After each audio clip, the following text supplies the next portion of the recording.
ধূলিয়ৰী বাটেৰে ফাগুন আহিছে, লগত আনিছে এজাক প্ৰেমৰ উন্মাদ পচোৱা। প্ৰেমৰ পচোৱাজাকে অভিমান কৰিছে সৰাপাতবোৰৰ ওপৰত। প্ৰেয়সীৰ আচল উৰুৱাই নিয়া পচোৱাজাকৰ পিছে পিছে বৰদৈচিলাজনীও মাকৰ ঘৰলৈ বুলি ফুৰিবলৈ আহিল মানে একেবাৰে শিলডোল ভাঙি আহিল। লগত লৈ আহিল বসন্তৰ বতৰা, অসমীয়াৰ হেঁপাহৰ ৰঙালী বিহুৰ মাদকতা। আকৌ আহিল বহাগ। কুলিৰ মৌসনা মিঠা মাতে আদৰি আনিলে বসন্তৰ বতৰা। বসন্ত মানেই যেন নৱযৌৱনা ধৰিত্ৰী, সম্ভাৱনাৰ বিস্তীৰ্ণ পথাৰ।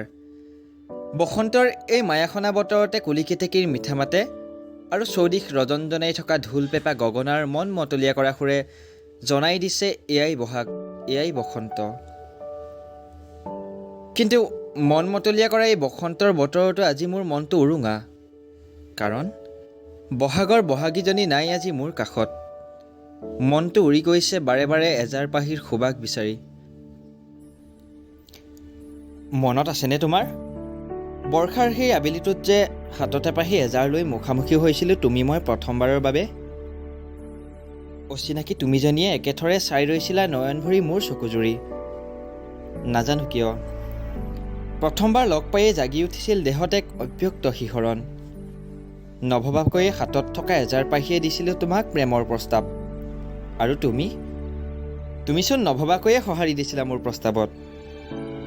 প্ৰেমৰ পৃথিৱীখনত ভৰি দিয়াৰ এজাৰ পাহিয়ে নাছিল জানো আমাৰ দুয়োৰে সাক্ষী? বৰষাৰ বৰষুণত ভিজা চুলিতাৰিত তোমাক সঁচাকৈ অচিন দেশৰ পৰী যেন লাগিছিল।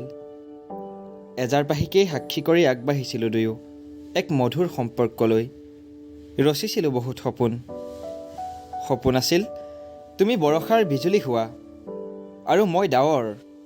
সপোন আছিল তুমি জিলিকি থকা তৰাবোৰ হোৱা আৰু মই জোনটি। আৰু সপোন আছিল তোমাক বহাগৰ বহাগী কৰাৰ। কিন্তু নিষ্ঠুৰ মই আছিলোঁ নে সময় মই আজিও নুবুজিলোঁ। সময়ৰ লহৰত সেইদিনা তোমাৰ চুলিতাৰিৰে বৈ অহা বৰষুণৰ টোপালবোৰ যেন মোৰ চকু পানী হৈ নিগৰিব ধৰিলে। এজাৰ পাহিক সাক্ষী কৰি দেখা সপোনবোৰ আজি নাই তুমি আৰু তোমাৰ সেই মৰম লগা মুখনি।